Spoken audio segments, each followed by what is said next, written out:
All right. What That up? was amazing. Oh, thank you, Tori. I told Michael Dean before we got started, it really bothered me. First of all, what's up, colleagues? It really bothered me that Michael Dean was not in our intro. He is Totally. as much of us as you and I are. So it's just like, it was like all weekend. I was like, dude, just do it. So I've been messing with it, learning how to slowly do the cartoonifications of our lives. That was And amazing. it happened. It was amazing. Well, thank I'm you. so proud of you. Thank you. Oh, thank you. All right. Slapshot likes it. So I'm happy. Tori, are those your Viennese glasses? Because we were doing a show one time, colleagues, when we were kind of just getting our footing in this show. And Tori goes, how do you like my glasses? I feel like they're too Viennese. And I was like, that would be the insult that would stick with you. Like when you break up with somebody, it's like, oh, shut up. That's why I never loved you. You can let that go. But if you're leaving the door and the last thing you hear with your box of stuff is, that's why your glasses are too Viennese, like that would stay with me. I don't care if I married Halle Berry after that. I would be like, what did she mean by that? I don't know if I like them. I really do, because I think the square look that I have has been out for a while, and styles ebbs and flows, and I think the ovular this is coming in. Yeah, this is what they said the young kids are wearing. Yes. Happy Martin Luther King Day, everybody. It's so good to see everybody. Thank you guys for being here. Al, I cannot thank you enough for that. I can't do that. For that opening. It was phenomenal. Bravo to you. Bravo. Good. All right. Well, and the thing is, I had no feedback on it because, I'm asking Sar if she likes it, but she has been on a girls' trip all weekend with her friend, your friend, Tori, our friend, Audrey. She's a super dope human being, and she's a big hiker. Amazing. So they've been doing hikes all over the Colorado area. I did not join because it was playoff weekend in football. You got the invite, and you said I'm in, and then you back. What happened? What happened to hiking weekend for? I said, do I need waterproof shoes? Because they said it was like icy, and they said yes, and and there's cleats, ice track cleats. Yeah. Put on the bottom of your shoe, and I was out. Yeah, I think that even though outside we present very differently, we are very much the same. We are city kids, we are huge pusses, and I don't want to do anything where they're like, just jump down over the creek, I'm out. I don't want anywhere where, like, my rule, I don't want to be anywhere where an orange helicopter has to come rescue you. That's my rule. I was out like immediately. Sorry, I'm so happy. She says we're driving back. It was been so much fun. I just don't have the stamina to take an ice cleat, and even I just couldn't do it. And I apologize, but we're going to dinner on Wednesday, so I will catch up with them and find out how everything went, which will be exciting. Even when we did on DBL, we did the Clothed and Afraid, the takeoff on Naked and Afraid, where we had to stay outside for the night. And Jeff and Sam were, shooting animals and making shelters. Me and Tori are like, the ground is cold. I want to be where there's some Wi-Fi. I don't like being. I was miserable. I don't like it. I feel uncomfortable. Hate it. Yeah, it was called Yaks Tracks, Julia. That's what they told me to get. And I said, I don't need Yaks Tracks. I need to stay home. That's what Tori needs. I'm just going to be a burden. Also, I don't want to be anywhere where, like, like when you go into nature, they're always like the nature people that give you like the ways to like remember to live, like with bears. It's like, if it's brown, lay down. If it's black, I don't want to be trying to remember limericks when my life is on the line. Am I supposed to yell at this bear? No, that means he's going to kill. Oh, I forgot. I don't like that. Once there was a man in the middle of a river. Yes. I don't want to do it. So Tori, you had a good weekend not hiking. What'd you do real quick before we get into the weekend that was? Crazy. So on Saturday, I met up with Chris's wife, Sarah, and we had brunch, which was delightful. And then I had some work done on my face, just in terms of like making everything, facial stuff. And then I went to dinner with some new friends, and we met the chef because they are the PR for them, and stayed for like 5 hours. It was delicious. It's called Molino Cheeto, and it's in Stanley Marketplace. I highly recommend it. They're going to be on Colorado and Company. And then on Sunday, I went to the gym by myself and watched the Chicago Bears LA Rams game alone, and was freaking out. I was screaming in the gym alone. The game was awesome. It was amazing. And of course, I feel terrible for Caleb Williams. I hate when the team is, I feel bad. I feel bad for Williams. And that catch was so amazing, but then that interception, it was just crazy. That was every game has been really, really good, and it's crazy. Yeah. As I was watching that game by myself, I had the same thought, Tor. I was just like, this is why people love football, because it's real life drama. It's like, totally, Caleb completes a pass and you're up. And I'm not a Bears fan. Then it's interception. It's like, it's a lot like life condensed into 2 hours. Yes. And I was so shocked, but unbelievably good game. And congrats to the Rams. And so the Patriots, the Broncos, the Rams, and who else? And oh my gosh, who's the other one? Who beat the Texans? The Jags? No, they've been gone. Oh. Somebody will. Oh, I can't believe I can't remember that. Okay. One other team is in the 49ers? No, they lost. Seahawks. Oh, the Seahawks. Yeah, the Seahawks. The Seahawks. Thank you, Seahawks beat the Niners up the way, like, what would happen if me and Tori walked into a biker bar and was like, who wants some? Like, that's the equivalent of what happened to the 49ers. Like, they just got taken out back and just really beaten badly. Tori, are you frozen, or are you just like shocked by how great I am as a co-host? Okay, there, you're good to go now? Yeah, we're good.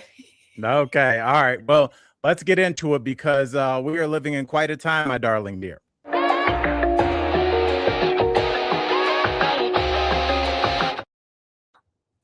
Tori, big things popping over the weekend. Terrifying to think that 1,500 troops are on standby. The Pentagon has soldiers ready, while Minnesota mobilizes their National Guard amid surging ICE tensions. Tori, is this what we've all kind of feared? Is that the federal government is sending in troops? The state of Minnesota is mobilizing their troops, plus the civilians on the ground, plus, the anti, or I should say pro-ICE forces, including ICE on the ground. It just seems like a tinderbox of violence that has already occurred, and, violence to come, because it seems like that's just what's going on. Yeah, this is the showdown. And I saw a meme the other day that said, no one thought the revolution would start in Minnesota except for Prince. I saw that. I saw that. Yeah, I was, this is where it begins. This is the start of what, in my opinion, this administration has sort of been going after for a really long time. It's not just chaos, it's Americans versus Americans. This is the first we've had that since 1863 of the Civil War, where brother was fighting brother. And it's starting in Minnesota, 6 blocks from George Floyd, Renee Good. They say when the American Revolution started, a single shot heard around the world. That shot to Renee Good, in my opinion, was the shot. And we're going to see what happens when state and federal Americans fight each other. When this happens, there's a reason to call up certain martial law, certain things like the Insurrection Act, which he is trying to bring up. And all of that goes to one goal, which Al has so brilliantly said this from so long ago, was to halt the midterms and stop the votes. And we're going down that path at a rapid speed, and it's going to blow. So Tori, I feel that, we're going to get to the midterms, because that's its own separate chunk. But I did want to play this, because I think not only what you said was spot on, it's that I think a lot of Americans can't believe that these rights that we have drilled in our heads from the age that we can go to school and take our first civics class. You have inalienable rights. You use these rights when you need them more than anything else. And I want to play this montage. It's a little long, but I love when I say diversity in this montage, it's so many different people with so many different issues of what's going on. There is some language in here, but like, guys, we're way past language. So I'm going to play this right now. In my car, and I got out of my car with my whistle, and I started blowing my whistle, and then they started macing us, and I didn't do anything but blow my whistle, and the officer punched me in the face, knocked off my glasses, and I was still whistling, and then he punched me again and knocked me down, and then they arrested me. Bro, let me tell you something. These people are not playing, yo. They're not even asking if you're a citizen. They're not asking if you had document. I'm in the African store. They broke in the people African store. They broke from the back door. I'm shopping and they just snuck behind me and they grabbed my shirt from the back, bro. They don't even care if you have documents. They're not even asking you if you're okay. Today I got arrested for being in a street. I wasn't impeding traffic. I was just scolding Nazis for their bad decisions. And they came up, they lined up, and then they sprinted after me. And they chased me for blocks. I was running for my life. I was scared. I don't know what they're going to do to me. A woman was filming me from her minivan, and I begged her to let me in because I was scared. So I jumped in the back of her minivan, and you know what they did? They came up and they put a gun to her face. They pulled a pistol on her and put a gun to her face. This is not America. This is not freedom. This is fascism. It's here now. While I was detained, they put us into a cell without ventilation. They put us in there, and people were pepper sprayed, so we're just coughing the whole time. They didn't read me my rights. They didn't read any of their rights. No one got to speak to a lawyer. One man was in there. They beat his face in. He was bleeding. His face was smashed in for the crime of blowing a whistle in public. Wake the fuck up, America. Stop pretending like the midterms are gonna save you. Get off your fucking asses and resist. Hey, so an ICE agent just admitted to a woman for months in their custody. He did this in exchange for letting her see her daughter. Her child that she birthed. She's fucking captured, taken away from her family, held in a facility for months, being assaulted, but so she can see her child. This is not political anymore. If you still support Trump or ICE, I don't even have words to say to you. All right. What are your thoughts? Well, I think not only is the First Amendment being sort of ruined here, we have the Fourth Amendment, the Fifth Amendment, and the Sixth Amendment that we're all going through. Search and seizure, due process, right not to incriminate yourself. At one point, Kristi Noem asked Mayor Fry, who is the mayor of Minneapolis, to organize some safe spots. This was the word she used, safety zones, for First Amendment people to use so they wouldn't get hurt. And he responded that the First Amendment rights doesn't have safety zones, that's the whole point of the First Amendment. This isn't freeze tag where you can just go to base. Right. So never in the history of the world have masked men asking for your papers been the good guys, ever. And when everyone is writing in here, if you don't speak English, you should be deported.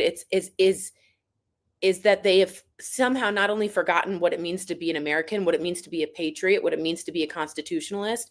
They also seem to have forgotten all of World War II, in which the greatest generation fought against fascism. We were the good guys. Captain America, the comic strip, was based on fighting fascism. And now it's in our roads, in our streets, right here in Minneapolis. And some people are sticking up for it.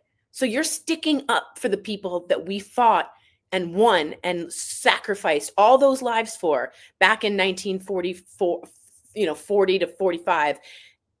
How much history have you forgotten that you can't remember? A whole world was fighting against this, and you still are standing up for it. Kristi Noem is breaking the Constitution. She's lying about chemical agents. She's lying about taking in citizens. She's lying about constitutional rights. And she's lying about how the detention centers are being held up to standards, which they are not. No ventilation. I've heard there's an infection racing through there. I've heard of SAs going through there. Of course. Yeah, exactly. Now, Cory Booker recently, just today, said he's introducing legislation to train the ICE agents longer. If you don't get out of my face, sir, with that sir, nonsense, sir, that is not the kind of fight we need to be giving. Governors like the woman in Virginia who has allowed Virginia police to now go and arrest ICE agents need to be doing more, and they can do more. So it's up to the governors at this point. Remember, he's only hitting Democratic cities anyway, to stand up and say, if you come into my city and do unconstitutional things, you will be arrested. That's where we are. Let me say something too to Cory Booker. Jonathan Ross, the man that shot Renee Good 3 times in the face, I believe 4 times in total, was a firearms instructor. He was a firearms instructor, Tori. He is the instructor. Did you know that he had 35 cases against him for over aggressive tactics? 35. This is a person that has been allowed, this random dude who is now a millionaire thanks to the GoFundMe for him. He's now a millionaire, Tori, for murdering a woman on camera on his phone. That made him money. Yeah. So, Tori, we have to have the more difficult conversation, because it's a weird analogy, but I think hopefully you'll see where I'm going at the end. A while back, we were having some fun talking about the movie Remember the Titans. And, there's always a scene, where the school gets integrated.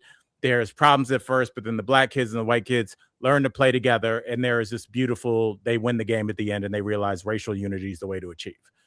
What I said then, kind of in jest, was like, show the other fans in the stands. Because there were some fans at that Remember the Titans game that didn't care if they won or lost.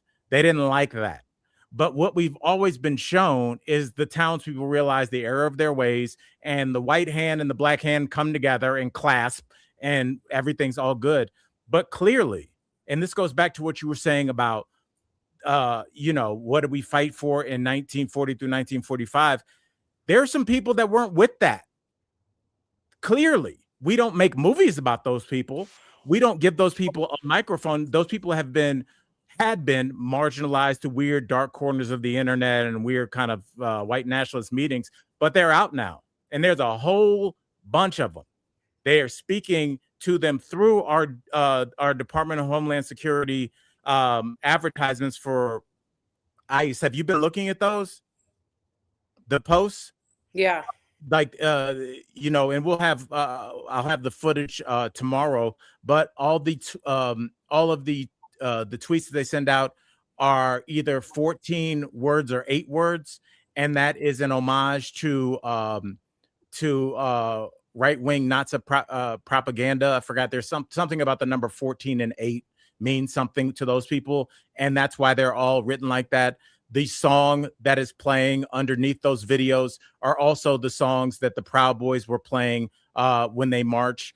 And it's open now. And there's a decent amount of people, including major public officials, that aren't really hiding anymore. What they're really saying, Tori, is like, go to your safe space, because if you're not there, we can't really promise you nothing. So and lastly, I'll just say, like, the fact that they're sending paratroopers in, Tori, my dad was a paratrooper, and I wonder if he was alive today, what he would feel. Yeah. In a weird, I'm almost glad that he's not alive to see this. Yeah. I mean, these are these folks watching men from planes come down on parachutes with guns in a city I was in a month and a half ago for the 10,000 Laughs Comedy Festival. Yeah. Yeah.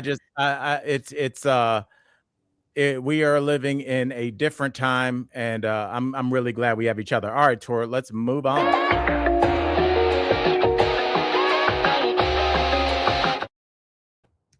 All right, Tori, let's get to this, because I've wondered. We've already talked about not that we're advocating, we want to see this, that violence may be an option that some people seek to get their justice, but other people are going about it another way.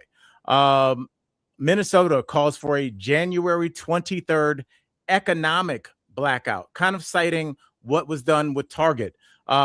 Faith and labor leaders are pushing for a statewide shutdown and the Don't Spend a Dime Day to protest ICE operations. What do you think about this nonviolent way to combat what's going on in your hometown?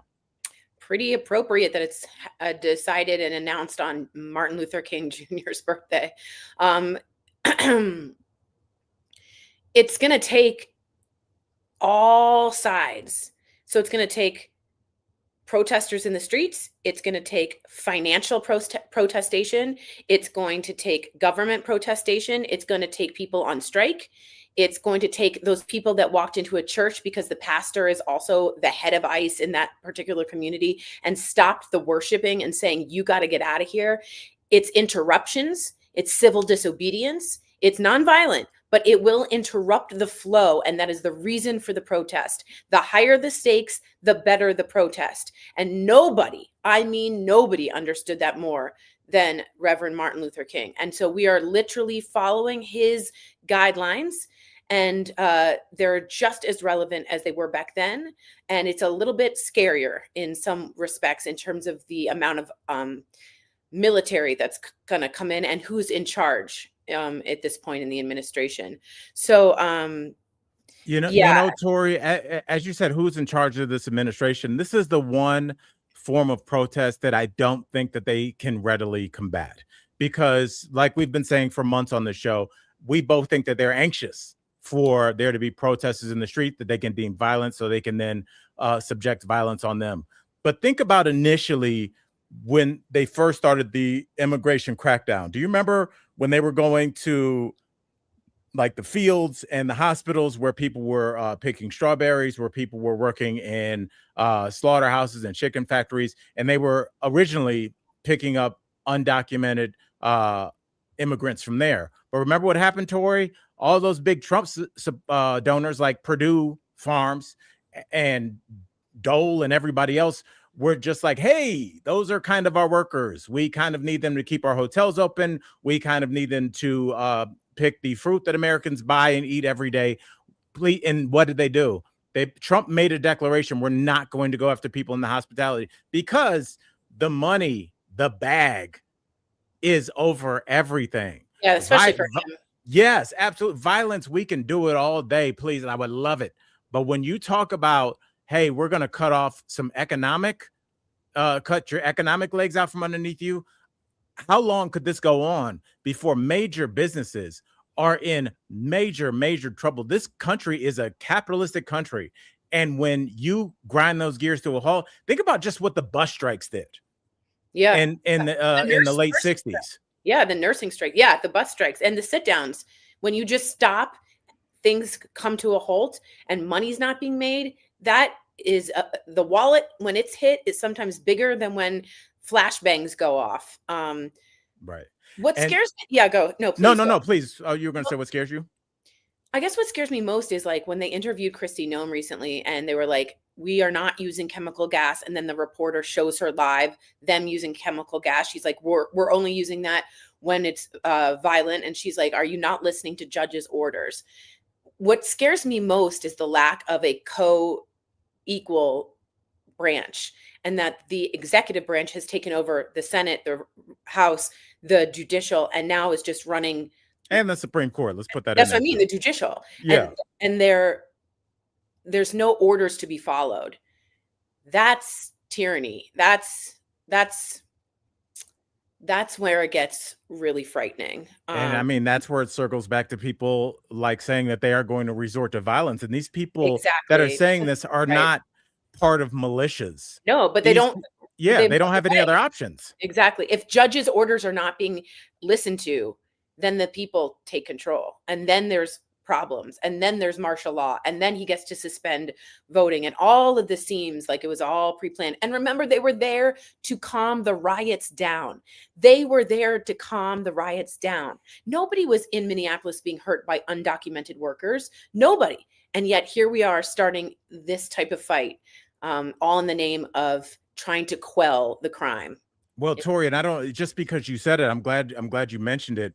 When those protesters went to a church in Minneapolis and were protesting inside while they were conducting a service, that the pastor of that church was credibly accused of being an ICE agent, an ICE helper.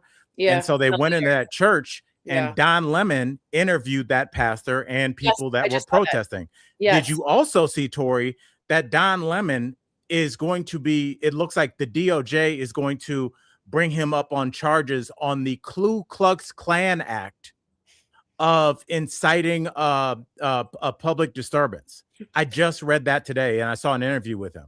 Of course, why not take down the press, take down the truth tellers, take down Jimmy Kimmel, take down the comedians, then take down the press so that nobody is speaking, then let certain media companies take over the country. That is, of course, that's going to happen. Of course. And will there be justice, or will they even listen to the orders of the judicial branch? So we're in a timeline, y'all. We're in the timeline of the beginning of the end, and it's really, really scary. Yeah, and I have to agree with Air Descartes, which I love the name there, but I agree. It's not Republican versus Democrat here. This is a Kremlin-inspired totalitarian fascism versus American democracy. And all of you yelling and saying I'm an idiot, all of you need to brush up on what it means to be an American. You don't get to just kill people because you don't like what they did or what they said or what happened. That doesn't give you the right to murder. And I also have to say that ICE agents do not have jurisdiction over American citizens. They are only over immigration issues. And border control, absolutely. And border control, that is it. So if they tell you as a U.S. citizen to get out of the car and show your ID, you have no jurisdiction over what you're doing. And then they do. No, they do not. Lost daydreamer. You're absolutely incorrect. They absolutely do not. And so at some point, when you realize that, that's when the local police come in, and now we have federal versus local, and then the whole thing starts. And that's going to be the standoff. All right, Tori, let's get to this because I know Michael Dean's got some footage for us.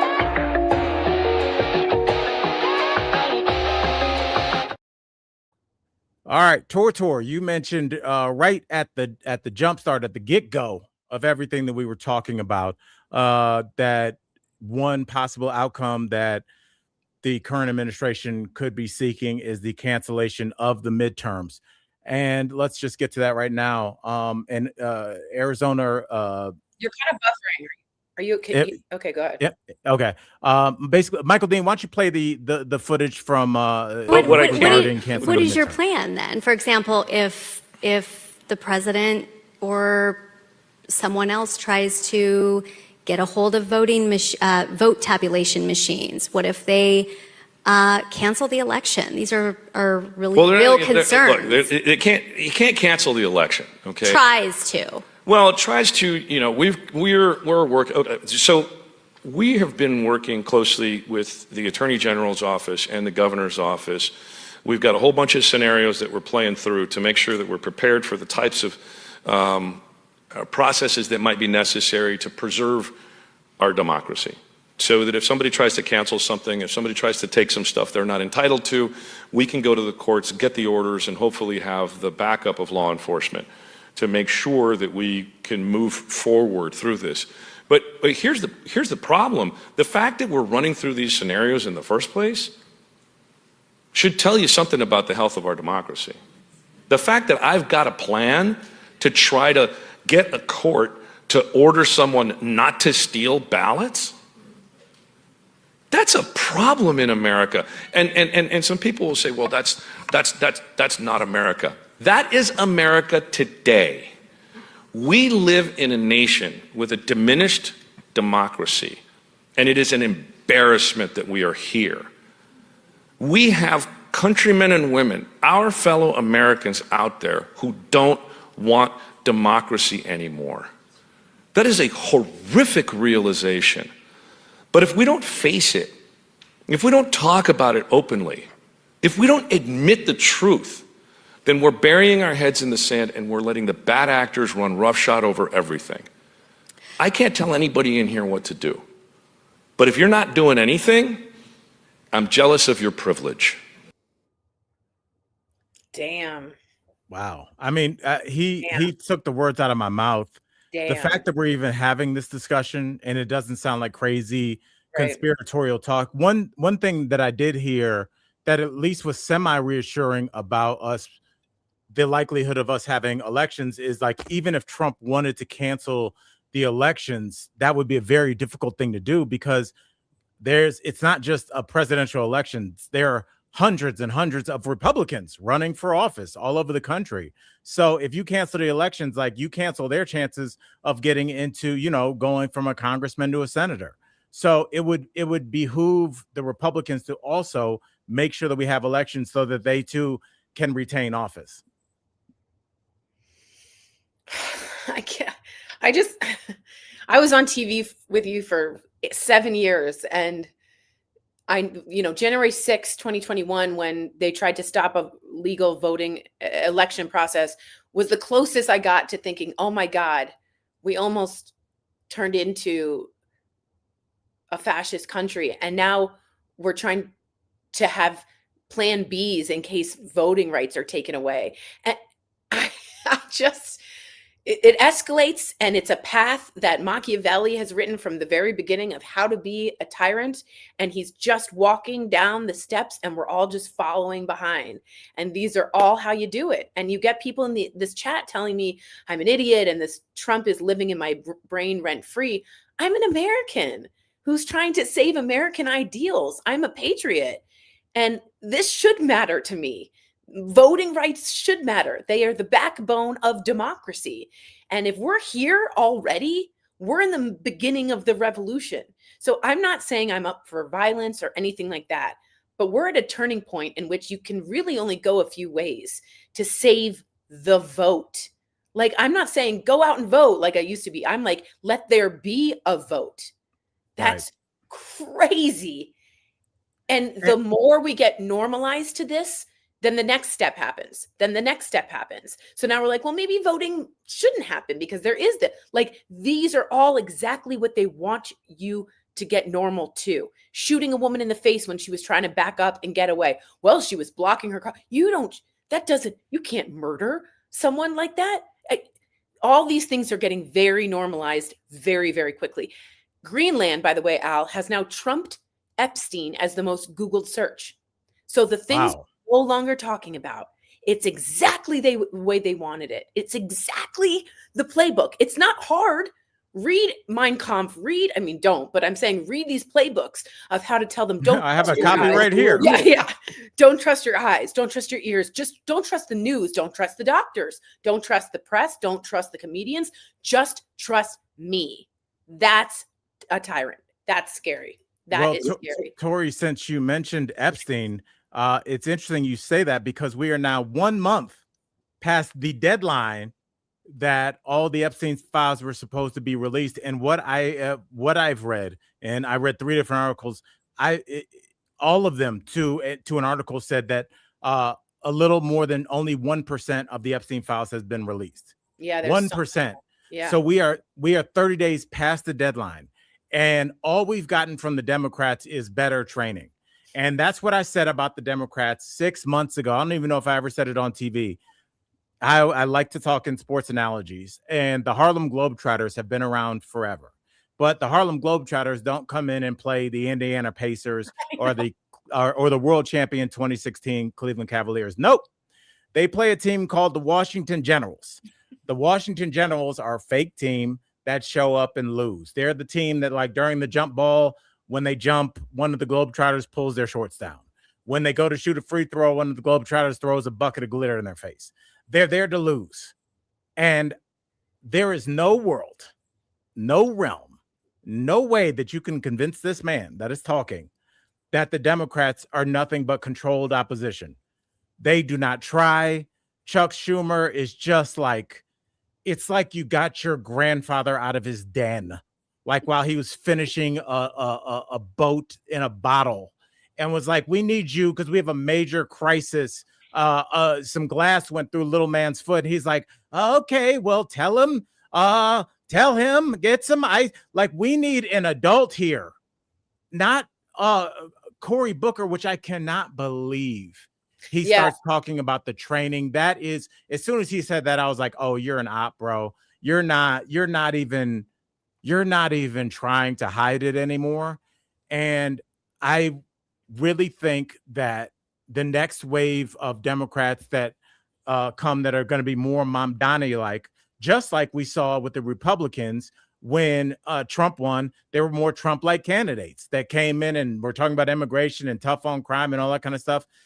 When one person wins with a certain kind of style, it's going to usher in a new generation of candidates of that political affiliation. And I'm hoping that we see that with Mamdani, more democratic socialism, because the old school Democrats, they just sit there. Has Chuck Schumer even tweeted? He wrote a strongly worded letter. No, I'm not even kidding you. Oh, I do have didn't you say that? I need to tell you that the way to look in the future is the younger generation, like you said, of people like Jack Schlossberg, who's John F. Kennedy's grandson, who's running for Congress. Younger people, I've always said this, need to be the next generation in Congress. But Al, it's very important we start looking at our Democratic governors. The governors have a lot of leeway, a lot more than some congressmen and even senators. And so people like the woman in Virginia, people like Gavin Newsom, people like the Illinois Pritzker, they need to start making alliances, and they need to start doing as much as possible to push the line as much as the Republicans are. So keep your eye out for Democratic governors that don't sit on their asses and write strongly worded letters, but gets shit done. That's the type of leader we need right now. And I wish Waltz wasn't not rerunning, but I'm just saying we need stronger people in the Democratic Party to stand up for this tyrannical bullshit. And we're getting we're getting the Schumers. Get them out of there. Vote them out. And I'm not trying to do infighting, but you're absolutely right. We can't fight a fire with a little squirt gun. And we're like, please stop. No, unacceptable. Unacceptable. Right. I mean, and as it pertains to Tim Walz, he seems like a good guy. He seems like a loving father of a child of special needs, and just he seems like he's a good guy. But quite frankly, Tori, when I look at his face, he seems like an old man that's not prepared for this. And one of my favorite movies of all time is No Country for Old Men. And what that movie is really about is Tommy Lee Jones' character. If you look at his character, what he keeps referencing is the old days. He was like, there was a period of time where sheriffs didn't even have a gun. Now, you walk around, and now he's dealing with Mexican drug cartels in the movie. And especially with Javier Bardem's character, he didn't have a modus operandi to deal with unchecked violence and aggression. And that's what that movie was about. He's an older model, and he was kind of saying that. He was like, I used to do sheriff on horseback, and I knew the guy at the cafe. That's what I look at when I see Tim Walz, and I think he would say so. I think he just is a guy that's like, and it'll happen to all of us. It happens in sports. There's something I love where there's a talk show, and they talk to old NBA veterans. And there's a segment called When I Knew It Was Time to Hang It Up, because these guys are always amazing athletes, in the Hall of Fame of their high school, their college, and probably even the pros. And there's one day where you show up to practice and the coach is like, get in front of that guy, guard him. And you're like, I'm trying and I can't. And that's when you're like, I'm an older guy that can't stay in front of these young guys anymore. And I think that's what we're seeing with Tim Walz. So and a lot of governors and congressmen and senators that are at the height of the Democratic Party have reached a period of time in which we need new blood and we need new tactics and we need to get this under control. Otherwise, we have no shot. No shot. Yeah. And your constituents aren't dealing with the better training. That was 2-3 years ago, bruh. So you need to get on it. All right, Tori, let's do one more on this.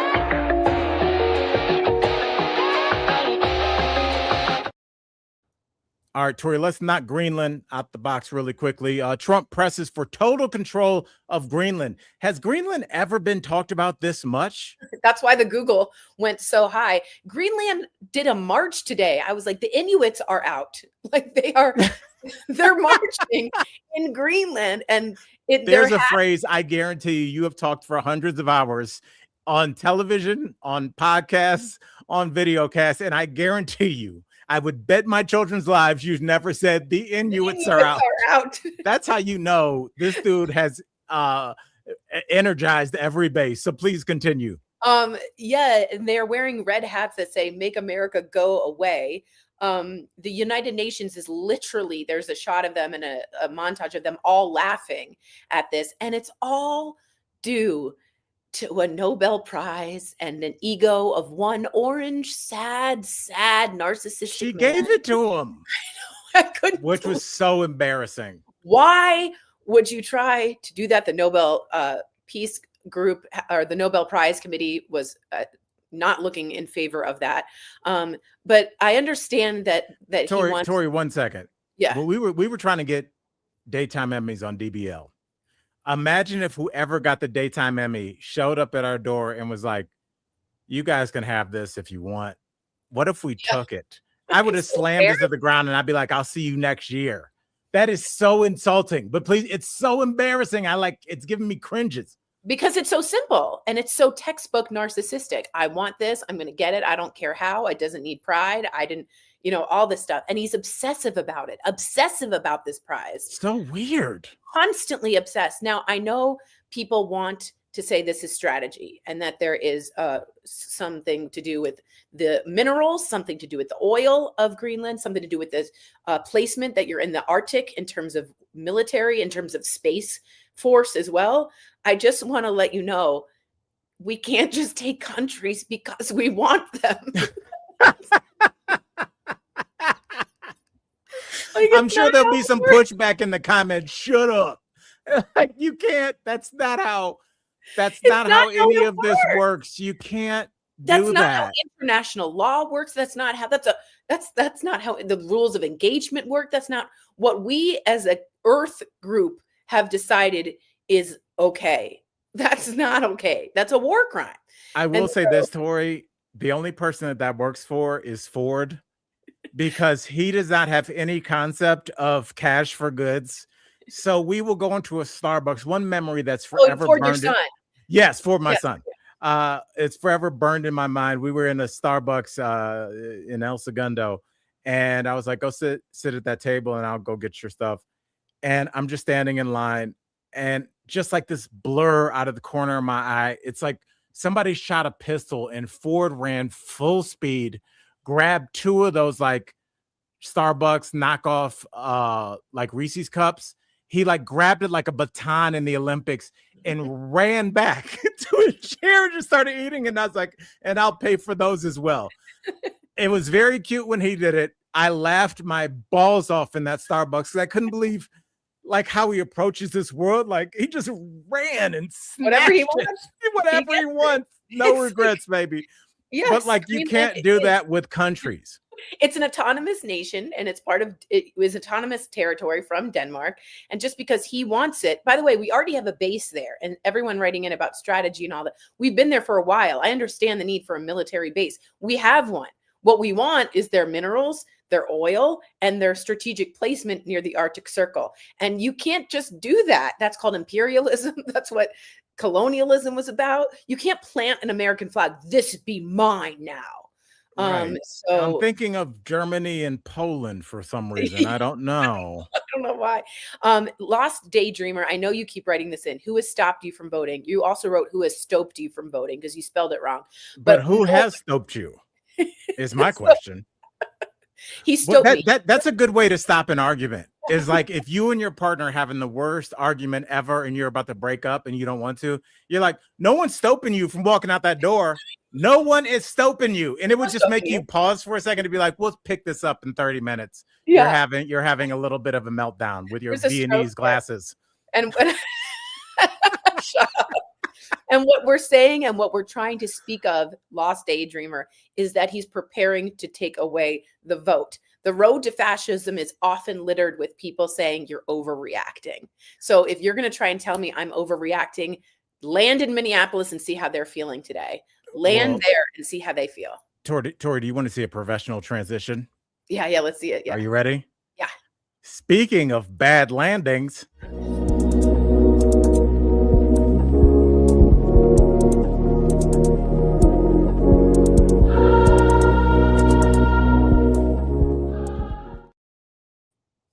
Bo Nix took a bad landing. What the? This weekend, his Denver Broncos, Bo Nix, in the midst of winning a game, breaks his ankle on what looked to be a freak play, Tori. You are one game from taking your team to the Super Bowl. Your name is Bo Nix. That sounds like a cleaner that has a 30-minute infomercial. Like, if soap won't do it, Bo Nix it. Grease and grime, Bo Nix it. Tori, what do you think is going on in the mind of Broncos fans? And what would you tell Jared Stidham, who is their sturdy backup, this weekend, going in trying to take his team to the Super Bowl? Because let's look at this through Jared Stidham's eyes, Tori. He's the backup quarterback for the Broncos, good-looking kid. He's not hurt. He ain't been tackled all season. He's chilling, just watching the game, wondering what he's going to do when they get to the next round of the playoffs. And all of a sudden, it's you, buddy. So I need you to give Jared Stidham a pump-up talk, because this man has been drinking Kool-Aid, looking at hot chicks in the stands, checking his E-Trade account, and now he's playing. So I thought I could have been wrong. I read that the Broncos have traded someone to come in as their quarterback. They brought a guy in to be their backup, because since Jared Stidham is moving up one, I see. They brought in a guy named Ben DiNucci, which is a great name. Ben DiNucci. Who also sounds like a city councilman. Totally. You know what? You just grease DiNucci's wheels and you can get your taxes off. Yes, I have to be honest with you. I think something happened in the locker room. Now, here's why I say this to Bo Nix. A lot of people can't figure out how that ankle got broken. They saw him tweak it, and he kind of does one of these on a play that was not very big. And then he walks off, and you see him walk on that ankle. And then something happened, and they're being extremely quiet about it. And there's word that it happened in the celebration after. So he tweaked the ankle, but broke it in the locker room. Oh, that's interesting. And I mean, I think as somebody that studied biology, I didn't know this before I started. Like, we think about bones and you think about your femur. Yeah. Your humerus. Right. So your femur is a big, strong bone. Yeah. But you've got a lot of little thin bones. My girlfriend Sarah broke her wrist playing softball and that's when I not like to be any more in love with her, but she was out there trying to make a damn play. Yeah. And she broke her wrist because she's a gangster like that.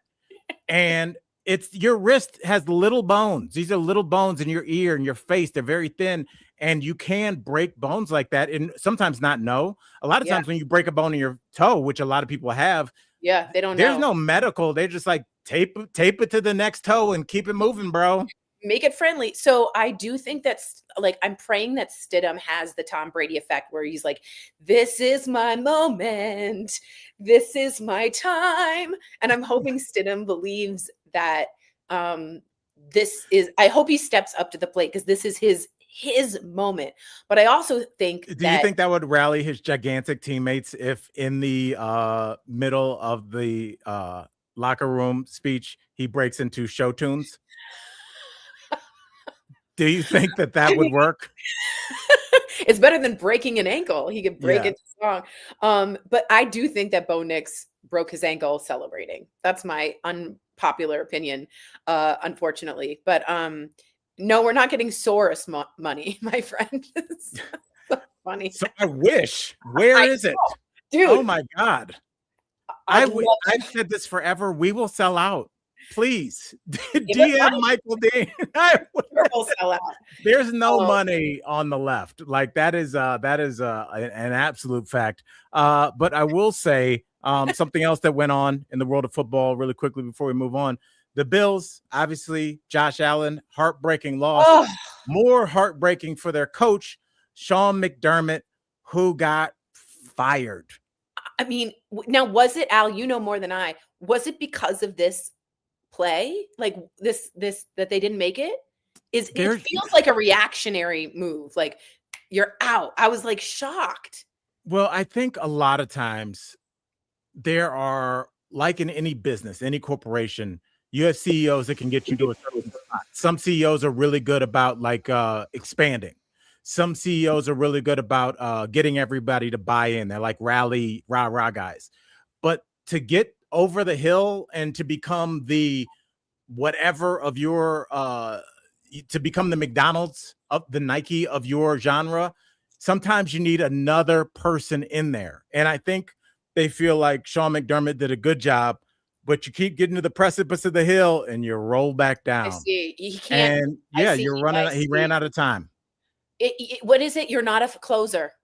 You're not a closer. You're not a closer. Tori, you know what I thought about? And I wanted to ask you this question because when they lost the game, he had this look on his face like he knew he was going to be fired. Have you ever had a job where you were like, I'm probably going to get fired for this? I really like to be a good worker. I'm like a really good goody two shoes. But were you fired from the dress store? No. I got fired from the gym at my apartment when I was in grad school in Miami because I was late constantly. And so that'll do it. But like, if you stop and think about the level of incompetence, my job was in my house. All I had to do is take the elevator down and sit in a chair in the gym. And I was repeatedly late to the point where I was like, when I got fired, I was like, yeah, I get it, bro. I understand. I mean, Tori, it was so bad. I'm not going to say his last name, but I remember my boss was this guy named Biotti.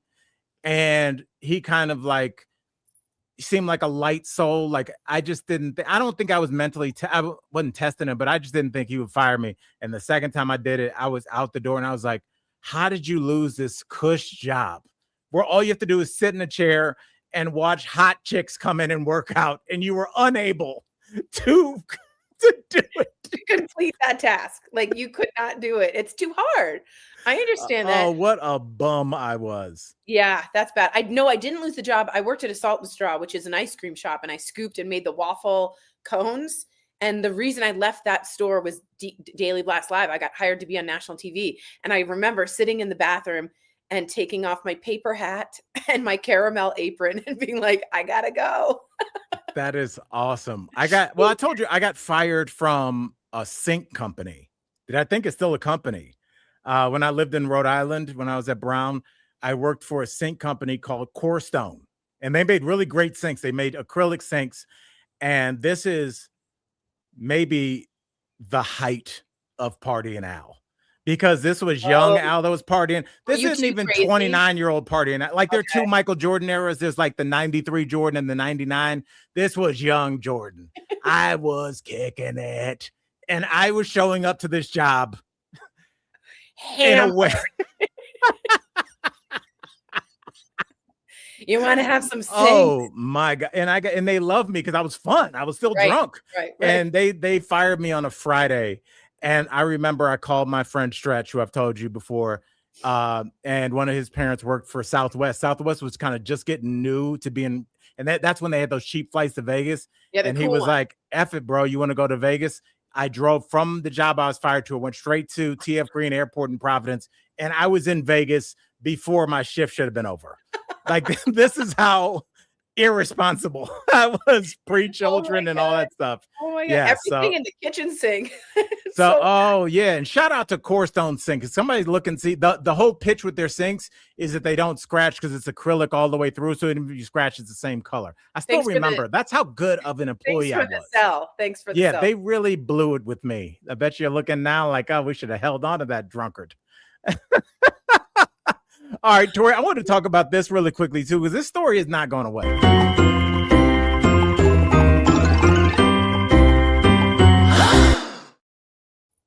Tori, your boy Kiefer Sutherland. We thought that the weird rideshare story would just kind of go away. There was a period of time where having good PR would squash down and stomp these stories. What are you paying for, Kiefer?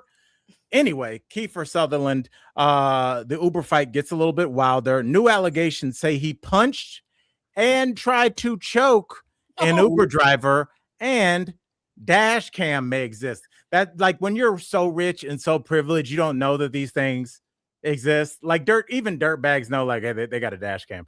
Kiefer has been in, like cars. Like he had car services. He ain't been in an Uber. He must have been a real drunk. So if the dash cam exists, is this something that could cost somebody their career? Because I think now, as opposed to back in the day when you would have a PR publicist that would be like, the idea that Tory assaulted her Uber driver is ridiculous. We rebuke these claims and we will see our day in court. And it would just go away because it's 1989 and there's no footage. But now, can you still like an actor if you see them take a swing at a tired Uber driver that's just trying to get this drunk man back to the Hollywood Hills? It's not good. And I know this isn't comparison, but when we talked about Diddy being a real jerk to Cassie, nothing hit until, I know this is not the same. That's a great point. Keep going. The video, when we see him take her hair and drag her and punch her, nobody could see Diddy in the same way from before that video and post that video. There are two different Diddy eras. It's before I saw that and after I saw that. I didn't think he was capable. I didn't think I could see him that angry. I didn't think I could see him so violent. If there's video, and of course there's video because Uber drivers often have that. There's video everywhere. Everywhere. If we see Kiefer Sutherland trying to choke out an Uber driver, it will definitely change his career. Now, I haven't seen him be a hit since 24, which was phenomenal, by the way, a great show. But yeah, video footage changes the image and the truth of what happens, and there's no getting out of that. There's really not. So I think that's Tori, I push back on the no getting out of it because and it's a series I want to do with you, and I'm pitching it now. It's called How to Watch Television, because what I see when I watch television, I think is a lot different. I think people think television shows exist for their entertainment, and to an extent they do, but I think certain shows exist for a certain reason. So, for example, somebody like a celebrity like Kiefer Sutherland. A couple years ago, it was the guy from Vanderpump Rules or whatever that everybody, Jax, whatever, everybody hated him. Sandoval or whatever. So, what did he do? He went on the show Special Ops, just like Terrell Owens. But Special Ops is different than Dancing with the Stars. Dancing with the Stars you do after Special Ops, because Special Ops means the public hates you. So almost like a religious thing, you need to be flogged. So the way that they flog you is a ladder. Yeah, they take you in a helicopter and dangle you over a waterfall. And so you scream. Kiefer's got to go on Special Ops, and he's got to be in a pile of mud and get out and start crying about something about his parents or his upbringing or something. And then once you have that moment, the public forgives you. Then you go on Dancing with the Stars, and your partner says, "I've never seen anybody like Tory work so hard." And now you can start working again. That is the process to get back in the public good graces. So I'm very anxious to see if he's got FU money. But if he does want to be a public figure again, and this dash cam footage does exist, the only way to get out of it is by being dangled over a volcano. That's it. You got to go to Bear Grylls and get eaten by an alligator. You got to fry some caterpillars and eat them and cry and talk about how you were bullied. And drink your pee and that. Yeah, absolutely. Yeah. And there's nothing wrong with that. But I'm very interested to see where this story goes. All right, Tori, do you want to sneak one more in? Sure. Okay, we're gonna do one more. Let's see. All right, this is kind of interesting.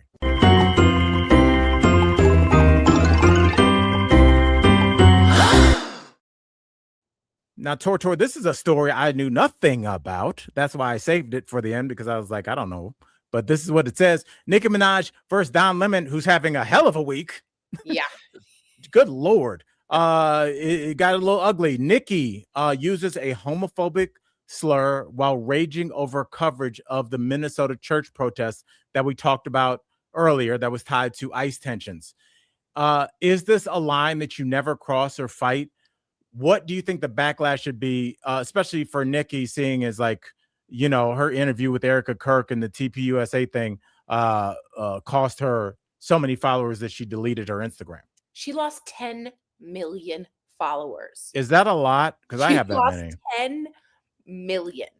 Either she is doing this deliberately and like a Marjorie Taylor Greene where she's fully switching as a strategy and she's fully going Republican and fully going MAGA and she's like all in. If that's her strategy, I don't understand it, but that might be she needs a pardon. Her husband's in jail. She needs money. So there's all these things that could be mitigating factors. Or she's just like a horrific human being who has always been this way. And her LGBTQ plus fans are rampant and they were really loyal. And they were the majority of her gigantic fan base. That's why I'm like, how could she be switching? She had as many followers as you could ever ask for. Exactly. And so she's either doing it deliberately to really get in the graces of Trump and try and get some kind of ease on this jail time, or she's just been a bigot this whole time and homophobe, and which I can't understand. The things are going real downhill with Nicki Minaj. I don't get Nicki Minaj. I don't get it.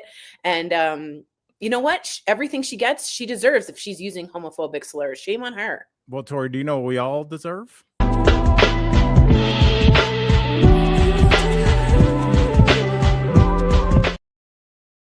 Yes, girls, time for a fact of the day. Right. That's Tori, right. it's been a day and we need a fact to just hit people with. Okay. Are you guys ready? I am ready. Okay. A single, wait. Okay. Sorry. No, it's going great. What? Dead air. So good. What is the strongest muscle in the body? The strongest, is it the one that connects your tongue? No, that would be a ligament. Strongest muscle, would it be your quad? Certainly not my quad. No, but some people have it in the chat. It's actually the tongue. That's what I said. No, you said the ligament attached. You know, the little connector thing. That's what moves it. Yeah. No, that's the thing that's you doing the marionette. The tongue is just a big lob of flesh until you move it. This is the strongest muscle in the whole body. So can I get some props for that? Can I get at least like a 81% so I can go back and show my mom and be like, can I get off punishment, please? You were tongue adjacent. You were tongue adjacent. Should I do one more? Yes, let's do one more. Okay. The lightning bolt, any lightning bolt, is hotter than the sun's surface. I feel like you made that up right at the end. I did not. The lightning bolt is hotter than the surface of the sun.